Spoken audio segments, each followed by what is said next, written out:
ஒரு தியானங்கிறது 6 மாதத்துக்கு ஒரு தியானத்தை சேஞ்ச் பண்ணுறது பேர் தியானம் கிடையாது. அதே நேரத்தில் ஒரு 15 வருஷமா 20 வருஷமா ஒரு குரு பின்னாடியே நிற்கிறோம் அப்படிங்கிறதுக்கெல்லாம் கிடையாது. அந்த காலத்துக்கு ஏற்ற மாதிரி, அந்த சூழலுக்கு ஏற்ற மாதிரி அவங்க ஒவ்வொருத்தரோட காட்டி கொடுப்பாங்க. இப்போ நீங்கள் நல்லா பார்த்தீங்கன்னா, பிரபஞ்சத்திலேருந்து ஒவ்வொருத்தருக்குள்ளேயும் ஒரு அனுபவமும் பெறவங்க எல்லாருமே எங்கேயோ ஒரு இடத்துலேருந்து பெறலை, எல்லாமே பிரம்மத்துக்கிட்டேருந்து பிரபஞ்சத்துலேருந்து தான் பெறுறாங்க. அப்போ ஒவ்வொரு காலகட்டத்துக்கு ஏற்ற மாதிரி ஒவ்வொரு ரேஷியோவில் அவங்க உங்களுக்கு ஏற்ற மாதிரி ஒரு தன்மையில் உருவாக்கப்படுவாங்க. அப்போ அது வரைக்கும் அவருடைய ரேடியேஷனில் அவர் சொல்ல வேண்டிய கருத்துக்கள் சொல்லிட்டு அவர் மறையப்படுகிறார். அடுத்த ஒருத்தர் அதுக்கப்புறம் அந்த செயல் வடிவத்தை எடுத்துகிட்டு வர்றார். இப்போ அதே செயல் வடிவத்தை கண்டினியூ பண்ணால் உங்களுக்கு அடுத்த செயலுக்குள்ளே நீங்கள் போக முடியாது. அது ரொம்ப முக்கியம். அப்போ தியானங்கிறத அடிப்படையாக கீழிருந்து மேலே வரைக்கும் பல்வேறுபட்ட ரூபத்தில் உடல் மாறும். அதே மாதிரி தான் இந்த ஒவ்வொரு காலகட்டத்துக்குள்ளேயும் தியானத்துக்குள்ளே பிரத்யேகமாக ஒரு குரு வந்து ஒரு மாணவனை எல்லா வடிவத்திலையும் சூட்சமத்தில் கைட் பண்ணுவார். நேரடியாக கைட் பண்ணுறது ஒரு 5% 3% தான் இருக்கும். ஏன்னா இந்த உலகம் முழுக்க இருக்கிற அத்தனை பேர் தியானம் பண்ணுவான். ஆப்பிரிக்காவில் உட்காந்துருக்கவங்களுக்கு போய் நம்ம நேரடியாக போய் வகுப்பு எடுத்துகிட்டு இருக்க முடியாது. புரியுதுங்களா? அண்டார்டிகா கடல்கிட்ட போய் உட்காந்து ஒருத்தன் ஆராய்ச்சி பண்ணிட்டு இருக்கானா, அவனுக்கு போய் வகுப்பு எடுக்க முடியாது. அப்போ அந்த சூட்சமத்தில் தான் அந்த வேலையை நடத்த முடியும். அப்போ இந்த மாதிரி ஒரு சூழலெல்லாம் உணர்ந்து 2 செக்ஷனில் உணரணும். ஒன்று, அந்த காலத்துக்கு ஏற்ற மாதிரி அந்த தியானம், எந்த தியானத்தை பிடிக்கணும், எந்த வழியில் போகணுங்கிறத ரொம்ப கிளாரிட்டியாக உருவாக்கணும். இன்னொன்று, நம்ம போகிற தியானத்துக்குள்ளே என்னென்ன மாதிரியெல்லாம் சூழல்களை இருக்குங்கிறதையும் நம்ம உணரணும். அது நிறைய இடத்துக்குள்ள அது இல்லாதனால அவங்க பேசிக்காக போக வேண்டிய இடத்துக்கு போக முடியாமல் தள்ளப்படுறாங்க. இது மக்கள்கிட்ட ஒரு கிளாரிட்டியாக நம்மளால் முடிஞ்ச அளவுக்கு பேசியாச்சு. இப்போ அது அதுக்கு மேலே நான் பேச முடியாது. அது என்ன பேச முடியுமோ அதான் பேசியாச்சு. ஒரு மெடிக்கலில் ஒரு டேட்டு கொடுத்துட்றாங்க ஒரு மாத்திரைக்கு. அந்த டேட்டு முடிஞ்சிருச்சுன்னா அதுக்கு பேர் என்ன? அது மாதிரி எக்ஸ்பைரிங்கிறத என்னுடைய அனுபவத்தில் சில தியானம் எக்ஸ்பைரி ஆயிடுச்சு, அதை நீங்கள் களை வெட்டிக்கிட்டே கிடந்தீங்கன்னா தேர மாட்டீங்கிறத பல வடிவத்தில் சொல்கிறேன், பல செயலில் சொல்கிறேன். இப்போ எனக்கு ஒரு அனுபவத்தை பெற்றோன்னா கீதையை கையில் தொடாதன்னாரு. ஏன்னா கீதைக்கான காலம் முடிஞ்சிருச்சு, இந்த காலத்தில் என்னவோ அதை தொடு. கிருஷ்ணனாகப்பட்டவன் நானே வேறு வடிவத்தில் நிற்கிறேன். அதே கிருஷ்ணன், நான் கிருஷ்ணன்னு சொல்ல மாட்டேன். இந்த காலகட்டத்தில் என்ன ரேடியேஷனில் இருக்கிறானோ அதுதான் நான் உனக்கு சொல்கிறேன், அதுதான் நான் உனக்கு காட்டித்தரேன். ராமாயணம் முடித்தோன்னே நான் ஏன் ஒரு பாறைக்குள்ளே போய் பாதாள லோகத்தில் இருக்கிறேன் அப்படின்னா அந்த காலம் அதோட முடிவடையுது. அதுக்கப்புறம் அந்த ராமனாகப்பட்டவன் நானே வேறு வடிவத்தில், வேறு பேரில், வேறு சக்தியில், வேறு தன்மையில் நான் செயல்பட வருவேன். அதை உணர்ந்துக்கணும். இதை உணர்த்துறதுக்கு பல்வேறுபட்ட வடிவத்தில் பிரபஞ்சத்தில் சூட்சமங்களில் நாங்கள் உணர்த்துவோம். அதை புரியாமல் நீங்கள் பல ஆண்டுகள் போய் உங்களை நீங்கள் வீணடித்திடக்கூடாது, ஒரு செயல் வடிவம் செஞ்சிடக்கூடாது. அது ரொம்ப இருக்கணும். அப்போ இந்தியாவில் நிறையா அந்த லைவில் ஒரு கஷ்டப்பட்டு நிறைய குருமார்கள் பேசப்படும் போது, எழுதப்படும் போது அதை கவனிக்காமல் விட்டுருவாங்க. அந்த குருமார்கள் தவறுனதுக்கப்புறம் 25 ஆண்டுகள் 30 ஆண்டுகள் கழித்து அவங்களுடைய செயலை அவங்க தொடுவாங்க. அப்போ அவங்க லேட்டாக உணர்வாங்க. அது லேட்டாக உணர்றதுக்கு இப்போ அவர் என்ன ஒரு வாய்ப்பு கொடுக்குறாருன்னா, இப்போ இங்கே இருக்கிற நிறைய பேரால் இப்போ இந்த காலகட்டத்தோட ரேடியேஷனை கையில் பிடிக்க முடியாத ஒரு சுச்சுவேஷன் இருக்கும். அதுக்கு காரணம் என்னென்னா, அவங்க இப்போ தியானத்துக்குள்ளே பெரிய சக்ஸஸ் பண்ண முடியாத ஒரு சூழல் இருக்கும். ஆனால் அவங்க ஒரு நேர்மையாக, யாருக்கிட்ட நேர்மையானா பிரபஞ்சத்துக்கிட்ட, அதுக்கிட்ட ஒரு நேர்மையாக சரணாகதியில் இருக்கும் பட்சத்தில் அவர் என்ன பண்ணுவார்னா, அந்த ஆப்ஷன் இல்லாதவங்களுக்கு கூட தடுத்து ஆட்கொண்டு ஒரு வழியை காட்டுவார். அப்போ பாதுகாத்து வச்சிருப்பாங்க. இது ரொம்ப முக்கியம். ஒரு குரு சீடனுடைய உறவு என்னங்கிறதுனா பாதுகாப்புன்னு பேர். ஒரு இன்றைய சீடன் நாளைய குருவா மாறுவான். அவன் ஏன் சீடனா இருக்கிறான்னா அவன் பாதுகாப்பா இருக்கிறான் தான் அதுக்கு பொருள். அவன் பேர் சீடன் கிடையாது. பாதுகாப்பா ஒரு இடத்துல இருக்கிறதுக்கு பேரு சீடன். அப்ப அவன் எங்க குருவா மாறுறான்னா, இந்த குரு மறைஞ்சிருவாரு, இல்லை கைவிடுவார். நீயே போயிட்டு வா, பட்டாபிஷேகம் பண்ணி உனக்கான வேலையை நிற்பார் அப்படிங்கிறது தான் அது. அப்போ அவர் என்ன செய்கிறாரு, இந்த காலகட்டத்தில் நீ ஞானத்தை பெற முடியாது, பெறத்துக்கு பல ஆண்டுகள் ஆகும். அப்போ குருவோட உபதேசத்தோட என்னுடைய அனுமதியோடு நின்று வெளியில் விட்டால் நீ செதறிடுவ. புரியுதா? ஒரு பக்கம் நாய் முழு தேங்காய் உருட்டிட்டாலையும் இன்னொரு பக்கம் உன் தேங்காவை தூக்கி உடைக்கிறதுக்கு உன் வீட்டிலேயே ஒடியாந்துட்டு இருப்பாங்க. அந்த தேங்காவை கொடுங்களேன், நான் உடைச்சிட்றேன்பாங்க. புரியுதுங்களா? அந்த மாதிரி ஒன்றை தூக்கி போட்டு உடச்சி செதறிடுவாங்க. இப்போ தினந்தோறும் ஒவ்வொரு தவம் பண்ணுறவனும் அவன் வீட்டில் பூசணிக்காவா அமாவாசைக்கு இந்த பூசணிக்காய் தூக்கி உடைப்பாங்கல்ல, பூசணிக்காய் தானே, அது வேற பேர் இருக்கா? அந்த மாதிரி நிறைய பேர்த்த தூக்கி உடச்சிக்கிட்டு தான் இருக்கிறாங்க. மனைவி உடைக்கிறா, மகன் உடைக்கிறான், மக உடைக்கிறா, சமயத்தில் உணர்ச்சி வசப்பட்டு அவனே தூக்கி அவனே உடைச்சிக்கிறான். புரியுதா? டெய்லியும் நிறைய பேர் வீட்டில் அமாவாசையாக தான் இருக்குது. புரியுதுங்களா? சில வீட்டில் இப்போ சில இடத்துல ரோட்டில் போகும்போது வண்டியில் வலிக்கிட்டு விழுந்துருவாங்கல்ல, அந்த மாதிரி நான் நிறைய இடத்துல வலிக்கிட்டு விழுந்து தான் வர்றேன். ஏன்னா அவங்களே உடச்சி நிறைய போட்டிருக்காங்க.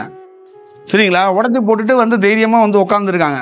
நான் தியானம் பண்ண போகிறேன், எனக்கு ஒரு பாதையை காட்டுங்க, எனக்கு ஒரு வழியை காட்டுங்க. ஆல்ரெடி தான் அந்த பூசணிக்காய் உடஞ்சிருக்கிறத நாம பார்த்தாச்சே, நம்ம தான் விழுந்துட்டு வந்தோமே அப்படிங்கிறது அவங்களுக்கு வந்து அது எல்லா ரூபத்திலையும் உணர்த்த நம்ம ட்ரை பண்ணணும். அப்போ அந்த குரு கிட்ட என்னன்னா, அந்த மாதிரி செதறி போயிடுவாய், நீ செதறி போகாமல் இருக்கிறதுக்கு உன்னை தடுத்து ஆட்கொண்டு இந்த காலத்தில் நீ ஞானி ஆக முடியாது. ஆனால் ஞானி ஆகிறதுக்கு பயிற்சி எடுக்கிறதுக்கு காலம் இருக்குது. பயிற்சி எடுக்கிற காலம் அப்படியே பொற்காலமாக இருக்காது, சவால் நிறைந்த காலமாக இருக்கு. போர் நடக்கிற காலம் எப்படின்னா சவால் நிறைந்த காலம். போருக்கு வெற்றிக்கு அப்புறம் ஒரு சுமூகமான ஒரு இயற்கையான ஒரு நல்ல காலம் வரும்பாங்க. அப்போ தியானம் பண்ணுற காலம் வந்து அப்படியே மங்களகரமாக மகாலட்சுமி ஒரு பக்கம், சரஸ்வதி ஒரு பக்கம் ஆடிக்கிட்டுலாம் இருக்க மாட்டா. புரியுதுங்களா? வீணையெல்லாம் பிடுங்கிட்டு ஓடிடுவாங்க. சோட்டில் தட்டில் சோத்தை வச்சுன்னா தட்டோட தூக்கிட்டு ஓடிடுவாங்க. அப்போ அந்த மாதிரி சவாலான காலகட்டம் தான் தியானம் பண்ணுற காலகட்டம். ஆனால் இங்கே நிறைய பேர் என்ன நினச்சிக்கிட்டு இருக்காங்கன்னா, தியானம் பண்ணுற காலகட்டத்திலே சிவபெருமான் வந்து சோறு விட்டு விடுவார், பார்வதி வந்து பாட்டு பாடுவாங்க அப்படின்னு நினச்சிக்கிட்டு இருக்காங்க. எல்லாருடைய வரலாறே நீங்கள் படிக்கிறீங்களா படிக்கலையா? புத்தர் போய் அங்கங்கே சுற்றினார், அலைஞ்சார் அப்படின்னு இப்போ எதுக்கு படிக்கிறீங்க? ஒரு இடத்துல கூட பெற முடியாமல் எதுக்கு அவ்வளோ காடுகள், எதுக்கு அவ்வளோ மலைகள், எதுக்கு அவ்வளோ பெரிய மரம்? அவருக்கு பட்னியாக கிடந்து அப்போ ஒரு பெண்ணு வந்து பாயாசம் கொடுத்தா அப்படிலாம் கதை இருக்குல்ல, என்ன அது சொல்ல வர்றாங்க? அவ்வளோ பெரிய போராட்டம் இருக்குல்ல. அப்போ என்னன்னா சவால் நிறைந்த காலகட்டம் தியானம் பண்ணுற காலம். அப்போ அந்த சவாலை என்ன பண்ணுவார்னா, கிரகத்தை மாற்ற மாட்டார், காலத்தை மாற்ற மாட்டார். குரு என்ன பண்ணுவார்னா தடுத்து ஆட்கொண்டு உன்னை எதுவும் அண்ட விடாமல் வச்சிருப்பார். அப்போ ஒரே ஒரு உனக்கு என்ன கொடுத்துருப்பாருன்னா, தியானம் பாதிக்காமல் அவர்கிட்டேருந்து பாதுகாப்பு. உன்னை தூக்கி எத்தனை முறை பந்தாடினாலும், எத்தனை முறை உன்னை பூசணிக்காக உடைச்சாலும் நீ செதறவே மாட்டார். ஏன்னா உடைச்சிக்கிட்டே இருக்கும், அது செதறலை அப்படிங்கிறத நிறைய பேர் நினைக்குவாங்க. அது என்னன்னா அதுதான் தடுத்து ஆட்கொள்வது. அப்போ அந்த தியான காலகட்டத்தில் அந்த மாதிரியான ஒரு சூழ்நிலையில் உருவாக்கப்படணும், இருக்கணும். அப்போ அது நிச்சயமாக இல்லை. இப்போ நீங்கள் என்ன நினைக்கிறீங்கன்னா, காமனா காவி வெட்டி கட்டினாவோ வெள்ளை வெட்டி கட்டினாவோ எல்லாருமே ஒரே மாதிரி குருநாதர்கள் தான், எல்லாருமே ஒரே மாதிரி தியானம் சொல்லி கொடுத்துடலாம், யார் வேணாலும் தியானம் சொல்லி கொடுத்துடலாம், யார் வேணாலும் தீட்சை கொடுத்துடலாம், யார் டிவிலேயோ யூடியூப்லேயோ உட்காந்து பேசி சிவனுடைய போட்டாவையோ பெருமாள் போட்டாவையோ இல்லை யாரோ ஒரு போட்டா வச்சுட்டு அவர் அவதாரத்துக்குரியவர் ஆயிடுவார் அப்படின்னு நீங்களாம் நினச்சிடுறீங்க. இது வந்து எம்ப்ளாய்மெண்ட் ஆஃபீஸில் பதிவு பண்ணிட்டு காத்திருக்கிறது கிடையாது. பிரபஞ்சங்கிறது ஒரு சக்தி ஒருத்தருக்கு கிடைக்குமா கிடைக்காதானே தெரியாதுங்க. முதல்ல அது கொடுக்கவே கொடுக்காது. முதல்ல நல்லா ஞாபகம் வச்சுக்காங்க, ஒரு கடவுளை பார்க்கவே முடியாது, பார்க்கறது ரொம்ப கடினம். அதே மாதிரி பிரபஞ்சத்துலேருந்து ஒரு விஷயத்தை அனுபவத்தை பெறுறது ரொம்ப கடினம். அது வந்து ஈஸியாக போய் நான் டெக்னிக்கை பயன்படுத்தி இரவுலெல்லாம் விளக்க பார்த்துக்கிட்டே உட்காந்து இப்படியே நரம்பை திருப்பி அதை கண்டுபிடிச்சிட்டேன் அப்படிங்கிறதெல்லாம் கிடையாது. அதுக்கெல்லாம் அந்த இயற்கையாக அந்த பிரபஞ்சம் ஒத்துழைத்தால் மட்டும்தான் இதெல்லாம் நிகழும். பார்த்தவர்கள், கண்டவர்கள், அனுபவத்தை வென்றவர்கள் எல்லோருமே பிரபஞ்சத்துடைய முழு அனுமதியோடு தான் இது நடந்திருக்கு. எப்படி உங்கள் வீட்டில் மங்களகரமாக ஒரு திருமணம் நடக்கும்போது பெரியவங்க எல்லாம் சேர்ந்து ஒரு வேலை செய்கிறாங்களோ, அந்த மாதிரி இந்த பிரபஞ்சமே சேர்ந்து தான் ஒரு தியானம் பண்ணுறவனுக்கு உதவியாக இருக்கு. அவன் அனுபவம் பெறறதுக்கு அது அவ்வளோ ப்ராசஸில் அதுக்கு உதவும். அது அவ்வளோ சாமானியமாக இயல்பாக ஒரு தனிப்பட்ட முறையில் காசியில் கங்கை கதையில் உட்காந்து 10 வருஷம் தியானம் பண்ணுங்களேன், 50 வருஷம் தியானம் பண்ணால் கூட நிகழாது. ஒன்றும் தியானம் யார் வேணாலும் பண்ணலாம், யார் பண்ண மாட்டாங்கன்னு சொல்கிறீங்க? இந்தியாவில் வந்து 30-40 கோடி பேர் தியானம் பண்ணிட்டு தான் இருக்கிறாங்க. யார் பண்ணலை? யார் பண்ணாமல் இருக்கிறா? 75-80 வயசுலேயும் நம்ம வீட்டில் தியானம் பண்ணுறவங்க இருக்கிறாங்க. ஆனால் அந்த எக்ஸ்பீரியன்ஸை யார் கொடுக்க முடியும்னா தியானம் கொடுத்துடாது, பிரபஞ்சம் கொடுக்கணும். புரியுதுங்களா?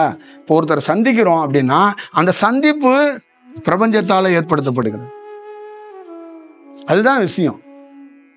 அப்ப உங்களுடைய வழிகளை, உங்களுடைய செயல்களை அது பார்த்துட்டு தடுத்து ஆட்கொண்டு எங்கேயோ ஒரு வாய்ப்புகளை அது உருவாக்குது. அது பெட்டர்மெண்ட் ஆக்கிறதுக்கு அது சூட்சமத்தில் அது தயாராகுது.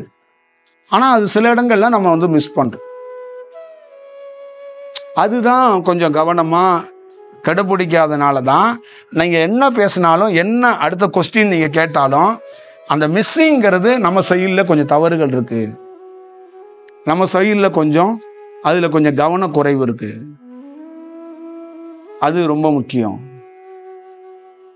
ஒரு தீட்சையால் எல்லாம் சாதிச்சிட முடியுமா அப்படின்னா, ஒருத்தரை ஒரு இறைவன் என்பவன் பார்க்கவே முடியாது, பார்க்கவே மாட்டான். ஆனால் அவன் சூட்சமத்தில் ஏதோ ஒரு வடிவத்தில் தீட்சை கொடுப்பான். புரியுதுங்களா? அப்போ அது நிகழப்பட வேண்டியது அதை அவர் அழகாக நிகழ்த்துவாங்க. நாம் வந்து அதுக்கான டைம் கொடுக்க மாட்டோம், அதை விரும்ப மாட்டோம். நீங்கள் எத்தனையோ குருநாதர்கிட்ட டீச்சர் வாங்கிட்டு வந்துட்டீங்களா, என்ன பெட்டர்மெண்ட் ஆனோம் அப்படின்னு ஒன்று இருக்குல்ல, அது ஒன்று இருக்குல்ல. அப்போ அது இதெல்லாம் வந்து யோசிக்கப்படணும், டிஸ்கஷன் ஆக்கப்படணும் அப்படிங்கிறத நான் சொல்கிறது. இது வந்து ரொம்ப முக்கியம். இது ஏதோ ஒரு வடிவத்தில் பார்த்தா மேக்சிமம் அடுத்தடுத்த கட்டத்துக்கு ஒரு தனி மனிதன் நகர்றதுக்கு நல்லா இருக்கும். அது ரொம்ப புரிதல்கள் ரொம்ப கிளியராக இருக்கும். அப்போ அந்த பிரபஞ்சத்திலிருந்து ஒருத்தர் தோன்றுறது, ஒருத்தர் மறையிறது, அடுத்தது அவரே ஒருத்தர் தோண்ட போகிறாரலாம். நாம் சரணாகதியில் விழிப்போடு இருக்கும்போது அந்த கனெக்டை கண்டுபிடிச்சிடலாம். இன்னார் வீட்டு புள்ள அப்படின்னு கண்டுபிடிக்கிறீங்கள, இன்னாரோட வம்சம்னு கண்டுபிடிக்கிறீங்கள, அந்த மாதிரி அடுத்தடுத்த செக்ஷனில் யார் இருக்கிறாங்க, என்ன ஏது அப்படிங்கிறத தெளிவாக அது வந்து உணர்த்தப்படும். அது உங்களுக்கு காட்டி கொடுக்கப்படும். பல நாள் காட்டி கொடுக்கப்படுது. நீங்கள் கொஞ்சம் அதை ஒரு முறைக்கு 2 முறை காட்டி கொடுக்கும்போது மிஸ் பண்ணிடுறாங்க. அது 3வது முறை அந்த மாதிரி வாய்ப்புகள், அந்த சூழல்கள் மாறி போயிடுது. இதுதான் அதோடைய முக்கியமான விஷயம். இப்போ ஒரு அனுபவம் இருக்குது, நமக்கு ஒரு அனுபவம் இருக்குன்னு வச்சுங்களேன். ஒரு இடத்துக்குள்ளே உட்கார்ந்துருக்கும் போது அந்த இடத்துக்குள்ளே அந்த அனுபவத்தை பெறலைன்னா பல வருடங்கள் கூட ஆகலாம், இல்லைன்னா இன்னொரு யுகம் கூட காத்திருக்க வேண்டியதாகி. அவ்வளோதான் அது. அதுக்காக நம்ம அழுதாலும் சரி, உருண்டாலும் சரி, அங்கே நடக்க போகிறது ஒன்றும் இல்லை. இந்த பிரபஞ்சம் வந்து நீங்கள் அழுதிங்கிறதுக்காக உங்களுக்கு எந்த காம்ப்ரமைஸோ எந்த விஷயமோ அதுக்கெலாம் இல்லை. நான் பார்த்த அளவில் இல்லை. நீங்கள் சொல்கிற கல் நெஞ்சக்காரங்கிறத நான் பார்த்துருக்கேன். புரியுதுங்களா? குழந்த மாதிரி ஆட்களையும் பார்த்துருக்கேன், என்ன கொடுத்தாலும் ரியாக்ட் கொடுக்காத ஆட்களையும் நான் பார்த்துருக்கேன். அதெல்லாம் அப்படித்தான். அதுதான் சொல்கிறது என்னன்னா, ஒரு தியானம் இந்த இடத்துல இந்த டயத்தில் ஒரு அனுபவம் கிடைக்கணும்னா அது மிஸ் ஆயிடுச்சுன்னா பல ஆண்டுகள் கூட ஆகிப்போயிடும். அப்போ அந்த இடத்துல உட்காந்து பெற வேண்டியதை பெறறதுக்கு அது வந்து ஒரு ஸ்கேல் கெச்சாக போடும். யார் வரணும், எப்படி வரணும், நீ எப்போ வந்து உட்காரணும், என்ன டைமிங்கில் உட்காரணும், எத்தனை மணி நேரம் உட்காரணும், அது எப்படி பராமரிக்கணும், அதுக்கு பாதுகாப்பு. அதுதான் பிரபஞ்சம். இப்போ நீங்கள் பார்த்தீங்கல்ல, கன்னியாகுமரி கடலில் குதிச்சுட்டாரு விவேகானந்தர். கடல் அலை அடிச்சுட்டு போயிருக்கலாம்ல. அதுதான் கெச்சு. நீ அந்த பாறைக்கு வந்தாகணுங்கிறது மார்க்கு. அவன் மிஸ்ஸே ஆக மாட்டான். எப்படி மிஸ் ஆவான்? இப்போ நம்ம நார்மலாக போய் கடலில் குதிச்சோம்னா நம்ம பயத்திலே உள்ளே போயிடுவோம். அங்கே பயமே இருக்காது. ஏன் பயம் இருக்காதுன்னா மனம் அங்கே வேலை செய்யலை. அப்போ அவர்கிட்ட போய் தனிப்பட்ட முறையில் அவர் இருக்கும்போது இதை பற்றி விவாதிச்சிருந்தீங்கன்னா, குதிக்கணும்னு எனக்கு உள் உணர்வு சொன்னிச்சு. குதிக்கும் போது எப்படி குதித்தேன், ஏன் குதித்தேன், கரையேறும் போது தான் தெரிஞ்சிச்சு இங்கே பாறைக்கு வந்துட்டேங்கிறது மட்டும்தான் அவர் சொல்லியிருப்பார். இது மாதிரி தான் இப்போ சில இடங்களுக்கு இந்த இடத்துக்கு போகணும் அப்படின்னு நமக்கு ஒரு செக்ஷன் கொடுக்கும். அந்த இடத்துக்கு நம்ம எப்படி வந்தோம்னே தெரியாது. நானே நின்று பார்ப்பேன், எப்படி இந்த இடத்துக்குள்ளே வந்தோம், இது வரவே முடியாத ஒரு இடமாச்சே, இது எப்படி நிகழ்ந்துச்சு அப்படின்லாம் ரொம்ப நாள் யோசிப்பான். ஏன்னா அங்கே மனம் தீவிரமாக வேலை செஞ்சிருந்துச்சுன்னா நம்ம பயந்துக்கிட்டு வரமாட்டோம். நம்மளை அறியாமே மனம் நின்ன போது நம்மளுக்கே தெரியாமல் ஒரு வேலை செஞ்சுக்கிட்டே இருப்போம் தைரியமாக. அது வேலை முடிச்சதுக்கு அப்புறம் நார்மலாக கொஞ்சம் வரும்போது தான் தெரியும் இது ரொம்ப கிரிட்டிக்கலான இடமாச்சு, அந்த இடத்துக்கு எப்படி வந்தோம், இது இயல்பாக நடக்காது அப்படிங்கிறது தான் அது ஒரு விஷயம். அப்போ இதெல்லாம் நீங்கள் வந்து அவசியம் உணர்ந்து பார்க்கணுங்கிறது தான் ரொம்ப ரொம்ப முக்கியமாக நம்ம வந்து சொல்கிறது.